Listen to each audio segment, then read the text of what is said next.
Hey guys, আসসালামু আলাইকুম। কি অবস্থা সবার? কেমন আছেন সবাই? তো আজকে চলে গিয়েছিলাম আমাদের হরিণখোলা পার্কে। সেখানে গিয়ে দেখি কুলফি মালাই বিক্রি করতেছে, তাই আমরা সবাই কুলফি মালাই খাওয়ার জন্য দাঁড়ালাম। খা খা খা আমায় চুষে চুষে খা আমায় গিলে গিলে খা। তো একে একে সবাইকেই কুলফি মালাই দেয়া হচ্ছে এবং সবাই বিভিন্ন স্টাইলে খাচ্ছে। আমায় চুষে চুষে খা আমায় গিলে গিলে খা। তো সবাই আইসক্রিম খাচ্ছে, কিন্তু আমি খাচ্ছি না, কারণ আমি সবার ভিডিও করে গিয়ে এক একটা সুন্দর সুন্দর গান লাগিয়ে তাদেরকে উপহার দেব। তার জন্য গিয়ে আমি সবার লাস্টে নিতেছি আইসক্রিম। খা খা না।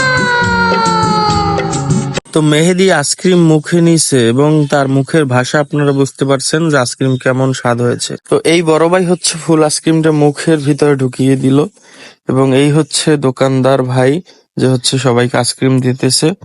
তো এইবার আমার পালা, আমি টোটাল আইসক্রিমটা মুখে নিয়ে নেওয়ার পরেই আইসক্রিমটা ভেঙে আমার মুখে রয়ে গেল।